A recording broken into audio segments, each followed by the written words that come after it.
So our next guest is Kevin Kahn. He is a candidate for the 1st District U.S. Rep for District 1, which is Harrison resides in. He'd like to introduce himself and tell you a little bit about his platform. Thank you, Mr. Mayor, and esteemed council members. As you mentioned, my name is Kevin Kahn, and I'm running for Congress. I'm an 18-year resident of this congressional district. I'm an entrepreneur, a local business owner. My company, K2 Industrial Controls, is a manufacturer's representative organization that works with small and medium-sized American manufacturers of industrial equipment, helping them export their made-in-the-USA products.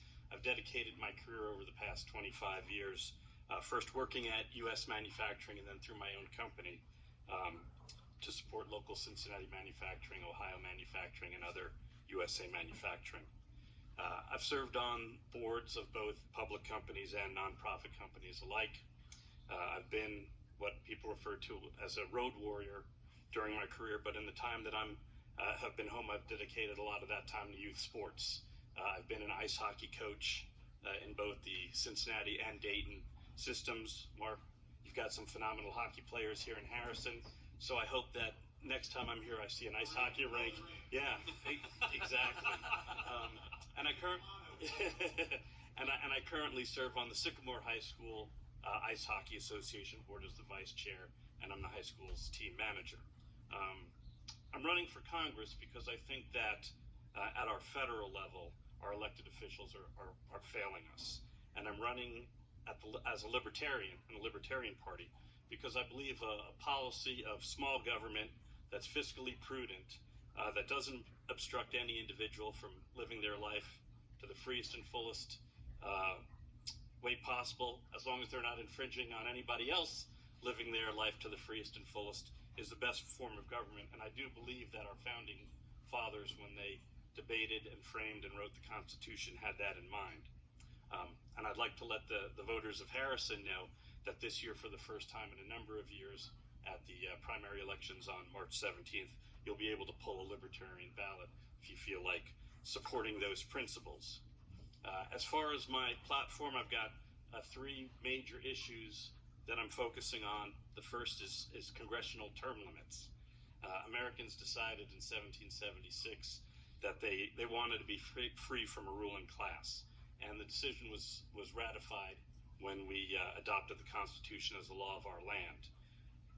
It's been about a quarter of a century since we've had a federal government looking at working towards a balanced budget, and a lot of the representatives that we have in Congress now have been there that long, and they're just not getting it done.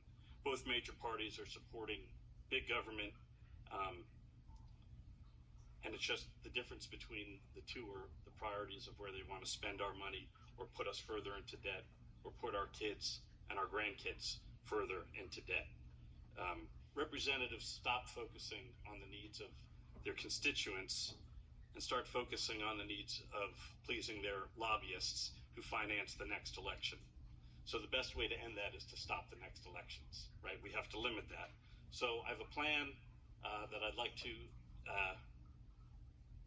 try to implement that would limit House of Representatives Congress people to 3 terms, senators to 2 terms. Our incumbent Congressman, Steve Chabot, signed an agreement, a pledge that he would work for that too, as he was going from his 12th term into his 13th term. Now he's going for his 14th term. It hasn't gotten done, but term limits are good for the people. It would lessen the importance of money in elections. It would focus the representatives' decision-making onto what's good for the constituency and not good for their benefactors.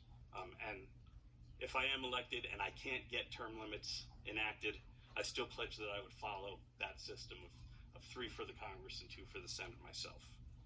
The second issue that I'm looking at very heavily, very strongly, is what's going on with the discussion of our Second Amendment rights. Our nation was birthed from the rights enshrined in our Second Amendment. When Paul Revere rode through Lexington and Concord saying the redcoats are coming, they were coming to take gunpowder away from the colonials and disarm them. The ability to defend oneself from societal dangers, as well as tyrannical oppression from the government, is a natural right that we don't give up when we individually freely vest power in our own governments. Both Republicans and Democrats are floating plans that will infringe on this right. The government earns its power from the people. The people don't earn liberty and freedom from the government. It's a natural right. History around the world shows that once the right to bear arms are gone, the government can quickly move and attack other rights that are guaranteed within our Bill of Rights. So on the issue of the Second Amendment, this is an issue that I won't waver on. The last issue that I'm focusing on, which is very close to me, is immigration. I have an immigrant wife. I have 2 children. One was born here, one was born overseas. When we look at the different characteristics that make America special, I don't think we can overlook that one of our pillars of strength is the diversity of our communities. We need to continue to offer people the American dream. It's what makes us unique and gives America an aura of invincibility when other people think about us. The story of America is itself a story of immigrants, and I would think that everybody in here has an immigrant story, whether it's themselves, a spouse, adopted children, parents, grandparents, or great-grandparents. We can't tell the world that we're full and that people should go back to where they came from, or we don't have room. We need to welcome those that want to contribute time, energy, passion, and resources into building more prosperous communities and call the USA their home. Immigrants are our employers and they're skilled laborers, they're service workers and they're consumers, they're economy builders, and they're charitable givers. So I want to work to enable a free and fair system of immigration that will be a path of those that want to contribute to the USA. They're hungry to build a better life and recognize that each individual as a human being has natural rights and dignity and should be treated humanely. That's what I came here tonight to tell you. Thank you. If you'd like to follow my candidacy, my website is Kahn, like the hot dog, K-A-H-N, the number 4, KahnForCongress.com, and I have a Facebook page, which is also Kahn for Congress. I am going to be in the back for the rest of the meeting, and if anybody has any questions that they'd like to ask for me, I'm happy to stay and answer anything that anyone has. Thank you. Thank you, Kevin. Thank you. Kevin, can I ask a quick question? Sure. Or maybe you could just share with the group. I think the story about your I guess it was a daughter My trying to daughter. come back into the country is a compelling story about what's wrong with some of the immigration in this country. I don't know if you'd be willing to share that. Absolutely. Yeah, so as I mentioned, I have 2 children, very wide age range. My son is a junior at Sycamore, he's 17. My daughter is 2. My son was born here in Cincinnati. My daughter was born in the birth country of my wife, Mongolia.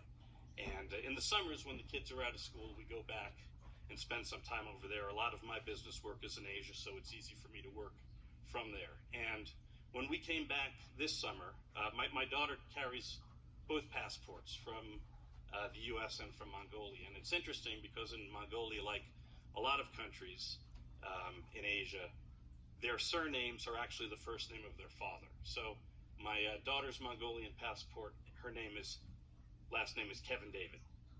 And when we were coming back to the U.S., at going through customs and immigration, we were getting questioned on why did we travel to some countries with the Mongolian passport and why some with her USA passport. And it's a good question, but the reality is there's almost no country in the world that she could go to needing a visa between both of those passports. So sometimes it was easier to travel on the Mongolian one and sometimes on the USA one. But the immigration officer was having a little bit difficulty understanding what was going on. And I was sitting there thinking that this person is actually thinking of separating my daughter from the family because she just doesn't understand what was happening. And that put the fear of God into me. And I would not wish that fear on anybody. So when I came back, I contacted the State Libertarian Party. And I said, this is the year I'm ready to do something because it's enough. And that's why I have immigration as one of my platform issues. Thanks for the question. So if anybody has questions after the meeting, Kevin will be available to answer them. Thank you.